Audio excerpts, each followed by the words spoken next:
क्योंकि जनगणना होगी तो आंकड़े आएंगे तो जो बजट दिया जा रहा है वो सही तरह से लोगों तक पहुंच पाएगा, उस बजट का लोगों को फायदा होगा। दूसरी बात, जिसके घर पे मीटर की रीडिंग 600 से कम है उसको बिजली का बिल 0 आएगा। मेरा बिजली ਦਾ ਬਿੱਲ ਪਹਿਲਾਂ 1 ਸਾਲ ਪਹਿਲਾਂ ਆਵਾ ਤਾਂ ਤੇ ਹੁਣ ਵੀ 1 ਸਾਲ ਹੋ ਗਿਆ ਵੀ ਆਂਦਾ ਨਹੀਂ ਹੈਗਾ ਜਦ ਆਹ ਭਗਵੰਤ ਮਾਨ ਦੀ ਸਰਕਾਰ ਬਣੀ ਆ ਜੀ। ਮੁੰਡਾ ਸਾਨੂੰ ਛੋਟਾ ਕਹਿੰਦਾ ਪਿਛਲੀ ਵਾਰੀ ਬਿੱਲ ਕਿੰਨਾ ਆਇਆ था माँ 3500 रुपया कहना ऐसी 0 आया। माँ फिर ऐसा मुख्यमंत्री पूरे इंडिया में बनना चाहिए।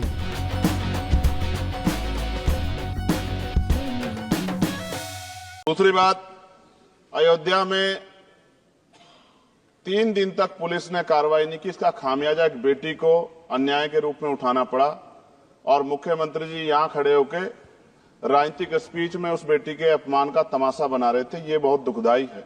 जातिगत जनगणना से शुरुआत करूंगा जिसकी देश को जरूरत है, क्योंकि जनगणना होगी तो आंकड़े आएंगे तो जो बजट दिया जा रहा है वो सही तरह से लोगों तक पहुंच पाएगा, उस बजट का लोगों को फायदा होगा। दूसरी बात, अयोध्या में 3 दिन तक पुलिस ने कार्रवाई नहीं की, इसका खामियाजा एक बेटी को अन्याय के रूप में उठाना पड़ा और मुख्यमंत्री जी यहां खड़े होकर राजनीतिक स्पीच में उस बेटी के अपमान का तमाशा बना रहे थे। ये बहुत दुखदाई है।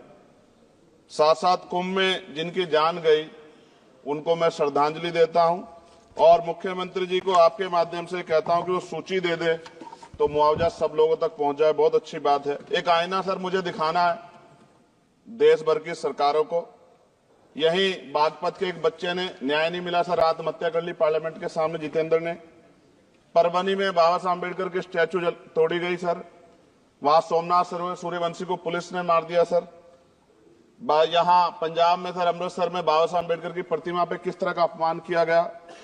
गोरखपुर में 2 दलित बच्चों की हत्या हुई सर।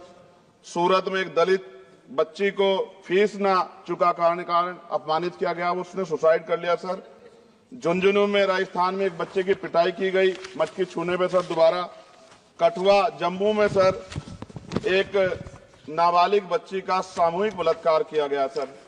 साथ साथ सहारनपुर में भूमाफियाओं ने शमशान की भूमि को देवबंद में सर जबरन कब्जा करने की कोशिश की, गोलीबारी की सर। आजमगढ़ में सूरज की हत्या सर हो गई और पुलिस बचाने काम करे अपराधियों को। सर SC/ST को पहले जमीन मिलती थी पट्टों के रूप में, कई सरकार ने दी। उन जमीनों को पहले तो दबंगों ने कब्जा के रखा और अब उन जमीनों को सरकार भी छीन रही है सर। शहर में रहने वालों को SC/ST को आवासीय पट्टे दिए जाने चाहिए। आजादी के 75 साल भी घर नहीं है, बाद भी SC/ST के बच्चों को जो स्कॉलरशिप दी जाती थी, केंद्र और राज्य का आपसे विवाद है कि 60% आप दोगे, 40 हम देंगे। इस चक्कर में कई बार स्कॉलरशिप सब नहीं समय पहुंचती, मानसिक प्रताड़ना होती है, स्कूल परेशान करते हैं, कॉलेज। इसलिए मेरी राय है सर कि 0 बैलेंस पे उन बच्चों का एडमिशन कराया जाए। जब सरकार कुछ करना ही चाहती तो बच्चों को फायदा हो जाए। और देश भर में सर बहुत सारे छात्रावास बने हैं, लेकिन उन छात्रावास की स्थिति ऐसी है जर्जर, जैसे हमारे स्कूलों की है। इन छात्रावास का जीर्णोद्धार करा जाए, उनकी रख रखाव का ख्याल रखा जाए, क्योंकि अब देश का भविष्य तैयार हो रहा है। और ऐसी हालात सर स्कूलों की है, स्कूलों के हालात आप देश भर में, मैं उत्तर प्रदेश से आता हूं, जाके देखोगे नगीना क्षेत्र में सर अगर स्कूल गिर जाएगा किस दिन बहुत बड़ा हादसा हो जाएगा, कोई पूछने वाला नहीं है सर।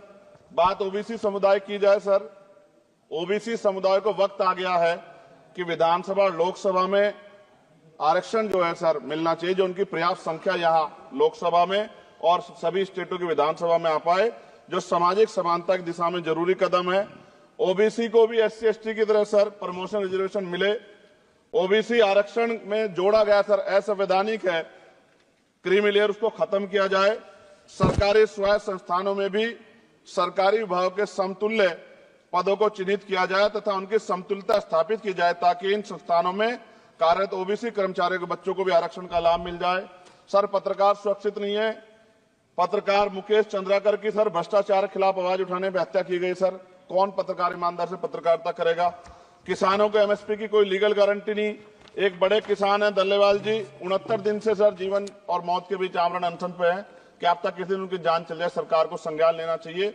सर माइनॉरिटी की बात करूंगा, धार्मिक आस्था की बात है, हम तो सभी का सम्मान करते हैं क्योंकि हमने शपथ ली है, हम संविधान को मानने वाले लोग हैं। लेकिन सर बड़ौत में भगवान आदित्यनाथ निर्वाण लड्डू पर्व के दौरान दुर्घटना हुई, 8 लोगों की जान चली गई, श्रद्धालुओं की 75 घायल है, सरकार ने संज्ञान नहीं लिया।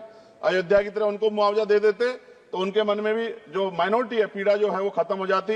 न्यायालय द्वारा पारित आदेश के बावजूद जैन समाज को जैन महातीर्थ गिरनार जूनागढ़ गुजरात पे पूजा करने रोका जाए, जो उनके मौलिक अधिकार का उल्लंघन है। सर, बरेली में सार्वजनिक रूप से हजरत पैगंबर मोहम्मद साहब के खिलाफ सार्वजनिक अपमानित गाने चलाए गए। क्या सर मुसलमानों की धार्मिक आस्था का सम्मान नहीं होना चाहिए? उनका भी तो आजादी में योगदान है। और इनको अपराधियों किसका संरक्षण की खुलेआम इतने इस तरह गाने बजा के अपमानित कर रहे हैं।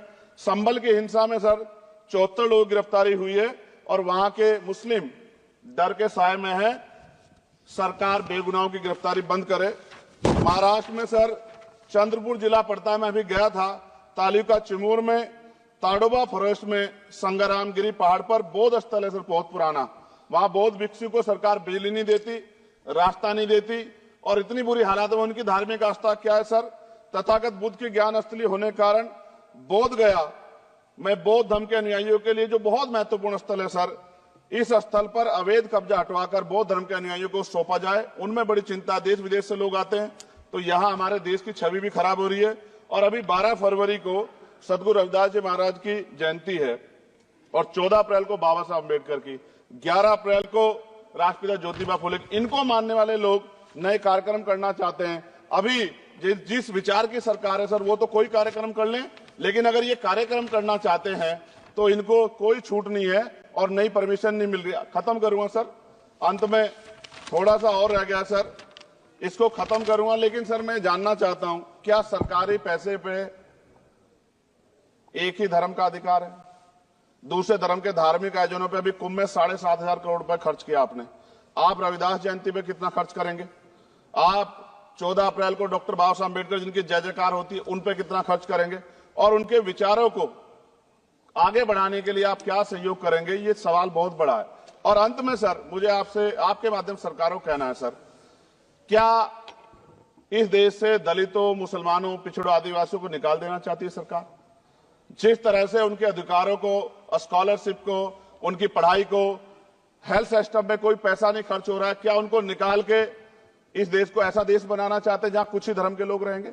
सर मैं ये कहना चाहता हूं, देश सबका है और अगर सरकार ये तय करके बैठेगी कि वो दलितों, मुसलमानों को, पिछड़ों को, आदिवासियों को निकाल देगी, तो सर ये संभव नहीं। इतनी बड़ी आबादी है, हम अम्बेडकरवादी लोग उनके पक्ष में खड़े हैं क्योंकि हमने शपथ ली है कि हम हर व्यक्ति का संरक्षण करेंगे। और मैं आपके माध्यम से सरकार को चेतावनी के तौर पर कहना चाहता हूं, सरकार अपनी इस आदत में सुधार करे, वरना इसके परिणाम सड़कों में बहुत भारी होंगे।